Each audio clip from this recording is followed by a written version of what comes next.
Hi, my name is Remus Pereni. I'm a software architect and CTO of Yonder, and I have here with me Dre. Dre, would you introduce yourself? Yeah, sure. Nice to be here. Thank you for inviting me. I'm Dré Lameir. I'm the CTO, currently acting as CTO of the Enovation group. I'm also the CISO, so I'm also responsible for the information security. That's good because we are talking about complexities, so you definitely have a lot of things on your head. Yeah, it's And complex. complexity and managing basically technology and technology debt for software product companies. Yeah. And I know you are kind of off on the front line of managing a lot of software products actually in there. And we have worked for quite some time and we know about some of your journeys with modernizations and architecture and things like that. So for a software product company that builds a product for many years, I mean, how many years? Actually, we're both celebrating, right? Because you are 30 years old, we're 40 years old. For an IT company, that's fairly old. And we celebrate our 5-year anniversary. So Congratulations. yeah, congratulations to us. Yeah, right. To us both. That also means that we have a lot of complex products that has been built over and over again, right? That's quite a lot of millions of lines of code, right? Exactly, yeah, exactly. How do you deal with this code and technology, basically? I would imagine that managing those many lines of code can be quite challenging. Yeah, luckily for us, I'm very lucky to work with a lot of intelligent people, of course, and we are very, very lucky that we have people working for us over 30 years on the same product. So the domain knowledge is there, you know, that helps a lot. And people that keep improving themselves, so acquiring new technologies, learning new things. So the product gets built over and over again in time. Like Zorgmail, our core product, maybe it's been built again 5 times over, and it's essentially still the same product. So I think that's how we deal with it. We try to be in front of the mainstream. Yeah. For instance, we were one of the first to go into production with Docker. Other companies were still toying with it, and we had a production server running already. I think that helps. Yeah. But you need people who like to do that. So I think that's why we were lucky enough to keep the maintenance so high all this time, right? But we have our challenges. It's not always. Absolutely. Yeah. Initially, I think you started with one single technology, right? And as you acquired other companies, you had other products and other technologies in the portfolio. Yeah. How did this change your decision process as a CTO, for instance, adding this additional complexity to your enterprise landscape? First, we were like hardliners. It's Java and it was Oracle. That was the first thing we had. And then Oracle started to do stupid things with the license stuff, right? They changed the rules, basically. And after we settled that, we said, okay, then we're going to stop with Oracle. And we went all in on Postgres. And we maintained that we upheld that for quite some time. But then we started getting into the M&A game, the merger and acquisition game, and buying add-ons. And then with each new add-on, all of a sudden we were a .NET company as well. They were not aligned with your priority on Java. And then the next company turned out to be a PHP Laravel company, and then even a company who did something in Go. So then it becomes very hard to say, well, let's keep one technology. It's undoable. Actually, it's a waste of money. So luckily for us, I think we're now in the era where microservice architecture is quite common, and you can isolate these technologies pretty well. As long as you keep the contracts between the components on the same level, it doesn't matter what's inside, right? Yeah. So you mentioned Java and PHP and Go. These are all open technology, so basically open source technology built by communities. Do you have any lessons learned on what kind of technology age is better? Because we are talking about companies and products built for the past 40 years. Did you see any, let's say, technologies or approaches or things that age better than others? I have an example of a not so well aging technology. We acquired a company and they built they decided to build a front end in Flash. Okay. Okay, yes, very smiling. And then after that kind of was the wrong decision. They were at it a few years. They said, okay, we're gonna go all in on another technology, and they chose Silverlight. Silverlight. Okay. Right. Yeah. So that didn't work either. And then they switched to another technology. So we're not always lucky. Yeah. We're lucky that Java is still around. Well, at least you have a good predictor of what technology to avoid. Oh, yeah. Well, at least we try to go for the open source things, right? Yeah. And also we try to stay independent of core components that are license based, or because we try to create as much of our own IP as possible, and then you don't want to stay away from stuff like that. Yeah. I think that's the core strategy. And then if you decide to go for things, choose the big ones, because it's a strong community behind. Exactly. Yeah. Is it alive? Yeah. But you make some mistakes. You Absolutely. Yeah. And now, speaking of this, I would imagine also these technologies come with developers in those technologies. Are there any kind of best practices in optimizing or leveraging? Because I imagine now you have PHP developers, you have Java developers, you have mobile developers, you have maybe Android, iOS developers, front-end developers. It can be a little bit difficult to optimize the development stream and flow with that many technologies in there. Yeah, first of all, because we're a portfolio company, right? We try to add features to the portfolio, but all the teams are pretty siloed, so they're not super independent from each other. So that helps. If some team has a certain technique, they can stick to it. It should not really be a problem unless you want to integrate fully or take out all the components and turn it into one product. Then you have a real challenge. As long as the products stay siloed, it's not that big of a problem. What I'm looking for is which generic component can we take out of a certain product. For instance, the IDP, the identity provider. We have built one ourselves based on Keycloak and OAuth 2. It's a very mature product in the meantime. Companies we acquire, they tend to struggle with that, right? They are in the middle of upgrading or building ones themselves. But it's typically something that you can add to your stack because it's a isolated thing, right? Yeah. So then the choice is really easy. You stop developing that and you use ours because it's better. But sometimes a company has a better technology and we acquire that company and then we use that. For instance, we acquired a video chat company. If we do that in another company and that's inferior, let's use the one of the other team. And so we build that one in. So that's the thing we look for. And then you have generic things like a design system. We've built that so other teams can use the same design system. We're now in the process of creating a data lake with a whole reporting structure on top of it. It's typically something you don't have to do over and over again in every team, right? Especially since you're centralizing. Exactly, as long as the data's in there, or you can get the data in there, you don't have to build that yourself. So these are, it's more like a feature choice instead of a technology choice, right? But not every team can switch that easily, or can reverse, or can take out a component that easily. Yeah, right. Yeah.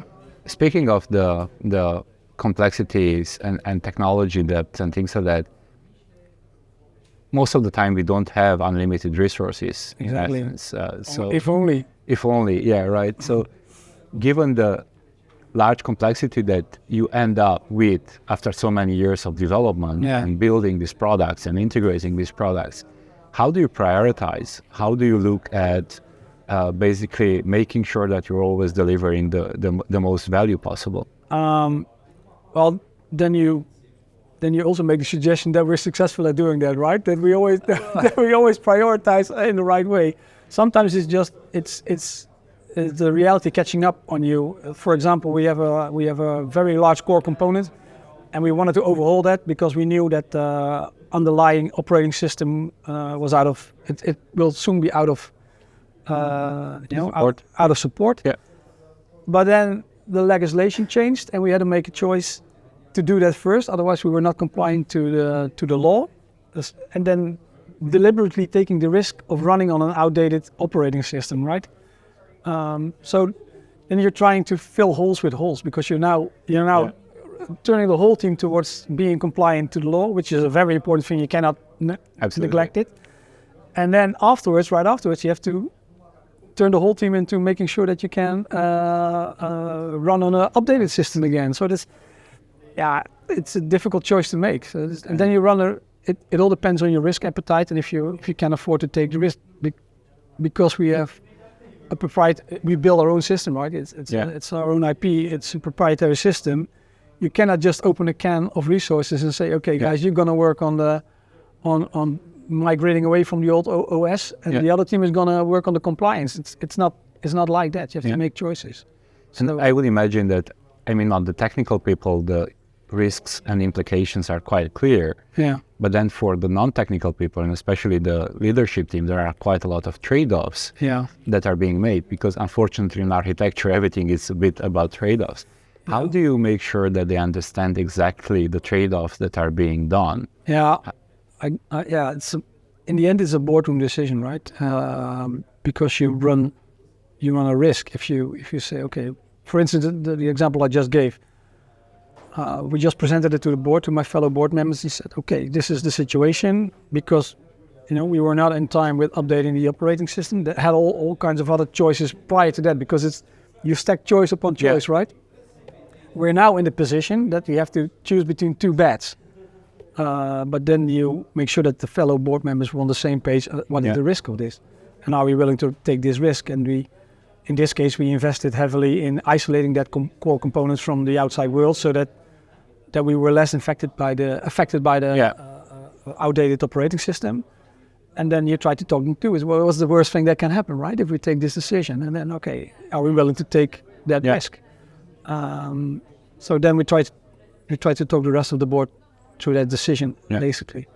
So that's how we deal with it. But obviously, you cannot do that for every decision. Sometimes the decision is very small in the team, and you will not negotiate it within the board member, with the other board members.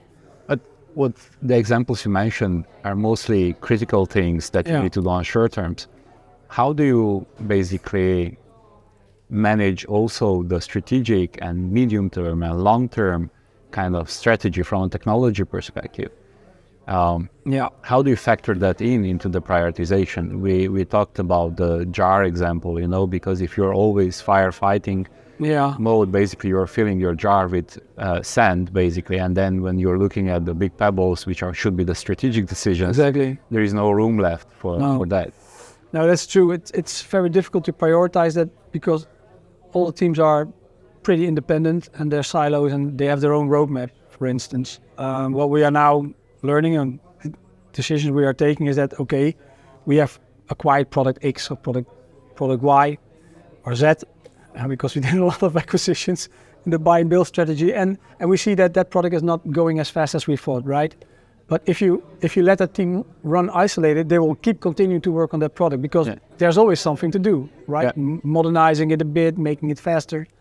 But if the product is not selling as you think it should, then you have to take a step back as a portfolio manager and say, well, okay, maybe we can let that team build on the thing that we need the most. So we did that this year. We had a team running a certain product. I can't go into details, but it's strategic.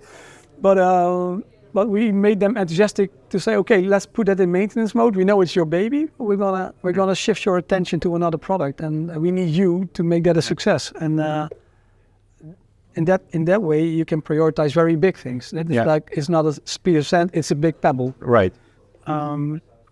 So that's something we're still learning, because we come from a time like 5 years ago. We were a company with only 3 or 4 main products. Yeah. And now we have 10, 15 products, depend on how you cut them up.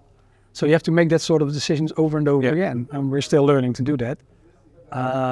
One of the things we're going to do in the nearby future is, try to get more of a conversation between product management, portfolio management, and development. So make it more like a joint effort. we talked about Docker and containerization, you being on the forefront of this. I also remember that you've been talking about microservices architecture for quite some time, and the challenges of once having microservices architecture in place, moving the monolith on the client side and things like that. So how do you also keep in balance the technology trends? How do you keep your radar focused? Because again, containerization, I guess, was a very good example of a technology that simplified things. And I would imagine after 40 years of development, some things can get quite complex. Yeah. And with other 10 products in your portfolio, things are not getting definitely simpler. No, it's becoming more complex. It's like an exponential growth of complexity, right? And I would imagine also you're not able to just completely rewrite your PHP stuff to Java. No, we're not going to do that. I consider that a waste of money. But for the move from a monolith to a microservice architecture, we just for the core components, just eating away small features and turning them into a microservice architecture. But we need to guard the boundaries there, because before you know it, you have like a distributed monolith with all the same problems, but then and tons of microservices. So we have to be very careful about every step, and it's not per se something that we need to do. It's not like a mantra. Everything should become a microservice. Maybe we decide some pieces are fine as it is. We just need to modernize them. The truth is also that because we've been developing for 40 years, it takes a new member of a team something like 1.5 or 2 years even to become acquainted with the stuff we do. So there's a high risk of people leaving prior to that, because of or not being as effective as they could be. So the move to microservices is also a move to being able to get people on board faster and more productive. So it's again about simplification. Simplification, So exactly. It's getting the complexity out of the monolith. Yeah. Okay, that makes a lot of sense. So it's not necessarily for the advantages of being able to deploy continuously faster, larger. It's more about simplifying the complexity of the monolith. Yeah, and also we chose to go to Azure for the biggest part. First of all, we thought, okay, we're gonna keep it clean, agnostic. We just do containers, Kubernetes, and we're not gonna do anything that's proprietary to Azure, because we don't want to get a lock-in, right? Everybody thinks like that. But then, we also thought, okay, we're not gonna get the full advantage of Microsoft anyway. So if we chose to go to Azure, why not maybe go all in, right? Yeah. So sometimes you also change. You make a decision and then you think, it's not a good decision, we have to change. That's, I guess, the core principle of Agile. We expect the change and be prepared to that. Yeah. It's an interesting topic about vendor lock-in, and especially related to the public cloud providers. Yeah. Do you make any distinctions into where you're going to use some cloud-specific functions, or where not? For instance, are you going to use Azure Functions or the Amazon Lambdas, which is serverless, basically new hyped architecture, in replacing your core products, or you're going to use it only at the boundaries? Maybe, to be honest, we're not anywhere near that maturity level yet. We have a high maturity level, but we're not into the Lambda functions or the Azure Functions, as you mentioned. We're just coming out of P2V and then the virtual machine in the cloud, and now microservices. It's a slow route. Okay, I suspect that it could be nice if we have a new product or we try to innovate something that maybe we try to do that, right, for some of the components, but not for the core components. At this point, it's just too much work. It's so big, and in the meantime, it's a running train. Right? We have thousands of users. We do millions of messages each month. You cannot start to experiment with that. You need to do a separate project and figure out if that's a good solution, and then maybe switch. But I do feel that if you want to get the most out of the cloud providers, that's the route to go. Right? Yeah, I mean, managed databases, some of the monitoring infrastructure, audit, and all the other. I also feel that in the past we tried to do everything ourselves. We host some components, we hosted ourselves, and these are components typically now offered by companies that do that as their core business. So then you constantly have to think for yourself, like, oh, I'm going to do that myself and waste valuable resources doing that, or can I use the same guys and girls, mostly guys, but can I use the same guys and girls to do something that's more useful, right? Yeah. Because you can get it from another company.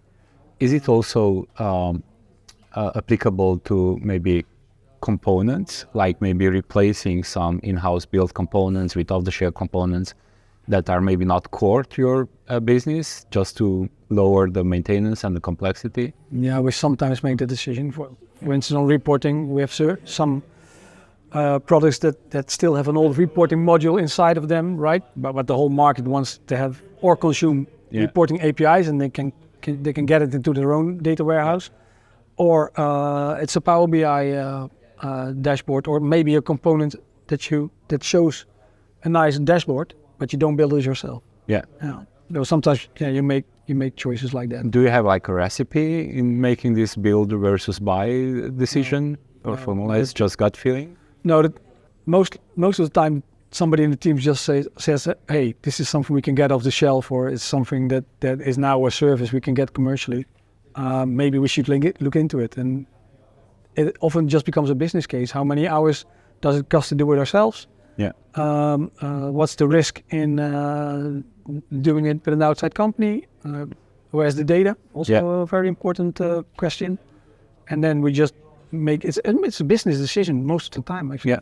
Because everything translates into energy. You can only, you can give out your energy only once. If you put it in that area, you cannot put it in another area, and you lose time. So So basically, maturity is quite important. We're making these decisions, not necessarily with a technology first mind in there just to play with it. That makes sense. I mean, for fun, it's okay. If somebody says, I want to test this or I want to build that, and then it's okay. But if it comes to the core components, you need to make a decision together. Now, speaking of the acquisitions, you've been doing quite a lot of the technology diligence process.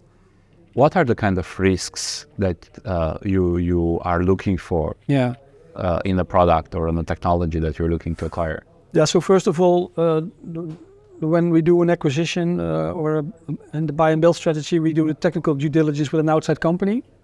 So we've been using the same company for the last few acquisitions, and they deliver a report, and we try to give them pointers like, hey, maybe you should look over there, or this is important for us in the acquisition, maybe put some extra emphasis on it. And then typical red flags are when they come back in the report, because there's always a report, a big fat juicy report.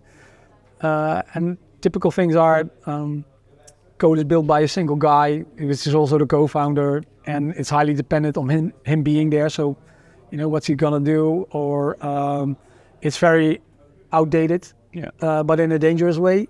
And there is a plan to rebuild it. And then there's an estimation, and the estimation is far too optimistic. So then there's always this back and forth negotiations with the selling party and and us. Like, okay, you state it's half a year work for 2 people, but our technology expert says it's more or less 5 years for a whole team of 6 people. So then you have a discussion, right? Because it immediately has an influence on the value of that company that you wish to acquire. So that's a typical red flag. Also, licenses.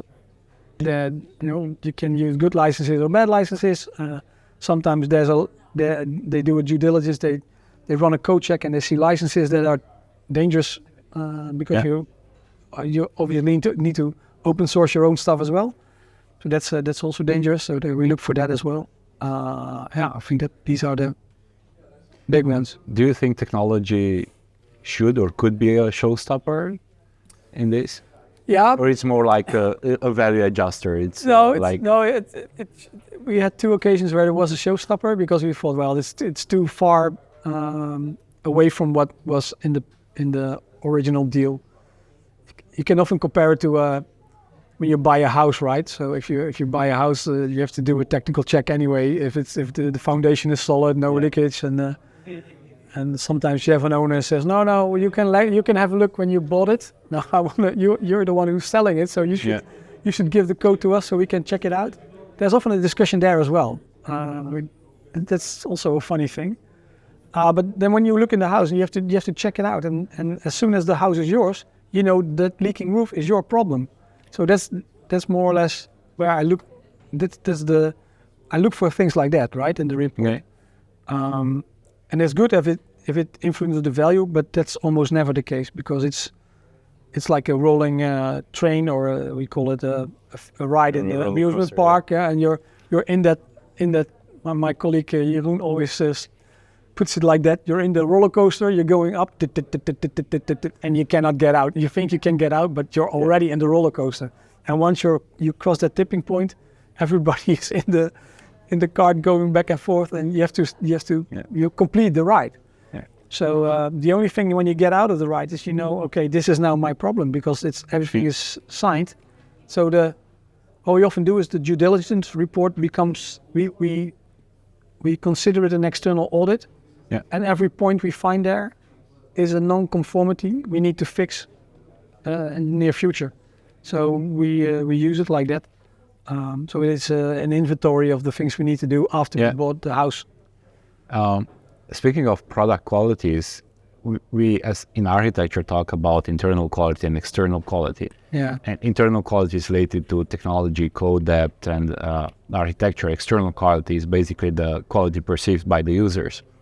And there is one trend of thinking that if a product has external quality, in the sense that has users and the users perceive it as a good product, basically you're not really interested in the internal quality. As a CTO, would you agree? Would you do that, an acquisition this way?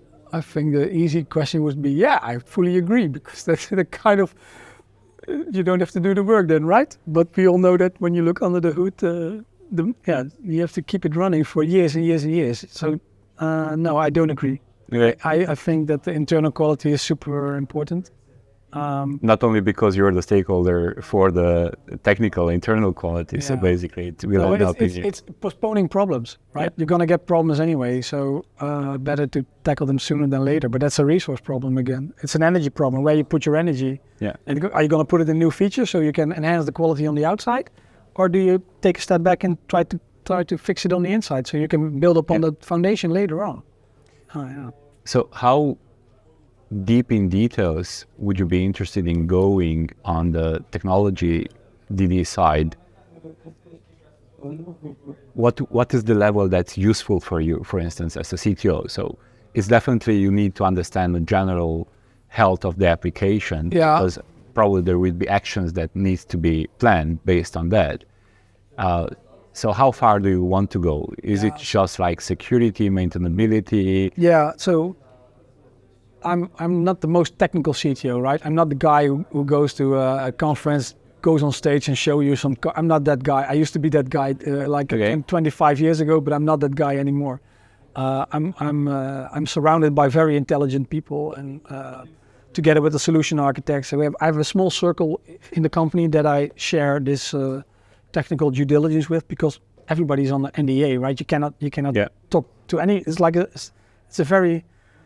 a very weird period where you're busy with doing something big, but you cannot tell anybody. Yeah. So I have a very small circle of people where I discuss it with, and they're far more technical than me. So they're often more they hold back a bit more, because they say, "Oh, this is a tremendous amount of work," or "Oh, it's built stupidly. We would never do it like that." Because every engineer, right? Yeah, right. We never do it like that. It's not my code. But it gives me an indication of the way they talk about it. It gives me an indication of how bad it is, right? Yeah. And I'm also responsible for the information security, so that's something I keep in mind as well. Is this a potential security risk, or is it dangerous for anything from the outside? Is it protected enough? Yeah. And often it goes hand in hand, right? We're in the healthcare space, so information security is completely linked to privacy, and this is the greater good we sell. So we're very alert on that. But I don't go into the technical details. I'll let them handle that. But I want to know what's the potential risk of that flaw in that product, and how much will it cost to fix. And sometimes also sometimes it's a problem, but we already know we have a component for that, right? Okay. For instance, they say, well, the interface is outdated or the look and feel is outdated. Yeah, we have a design system which they can use to immediately give it our look and feel. So do I consider that a problem? Probably, but we already have the solution. Or the authentication sucks. Yeah, we have a very good IDP. They can use that. So we already know that it's a problem, but shouldn't be a problem. Okay. So, in what measure does the fact that you already have a portfolio that you're trying to integrate helps you in this field? You have more components to play that with. To play with, exactly. The building blocks we get more and more building blocks with every add-on. Obviously, it's not that simple. You cannot say, okay, we're going to use this piece of code from that team, and because it's not always interchangeable. But the big things you can exchange. So that helps. On the other hand, it will be a new hosting party. It probably will be a new tech stack. Yeah, that doesn't help. That doesn't help. It just makes things more complex. Do you have a plan in place to try to streamline some of this technology? You mentioned some are having hosting on-premise, others are virtualization, others are containerization. Yeah, so we now chose Azure, right? That's the thing we want to go. So we designed a landing zone. We had an outside company to help us because for us, we're also still learning, and it's always learning, right? Yeah. So they designed a landing zone, and I call that my fortress. That's the safe space in the middle. And then we're gonna go for migration. They have a roadmap for that. So the first one will go into the fortress, kill the service, kill the old tech stack, and then the next, and then the next. And as long as we keep that safe and uniform, we know that's safe. Then it's a matter of priorities. Which one you're gonna migrate to that safe space now? And then finally, I hope that the fortress encapsulates everything, and then we do a new add-on. The dream that never dies. The dream that never dies. Yeah. The carrot on the stick in front of you. Exactly. So then I hope that when you get to the new acquisition, that's the only thing you still need to migrate. But it's on a per situation basis, because sometimes it's not suitable to migrate, or customers are fiercely against public cloud, or what. There's always something. Or you still have a contract with an old with another supplier. You cannot leave immediately. So you need to plan for that. For that. Yeah. Well, thank you so much, Dre. That was a pleasure as always. Thanks for having me. You're welcome. Yeah. Thank you.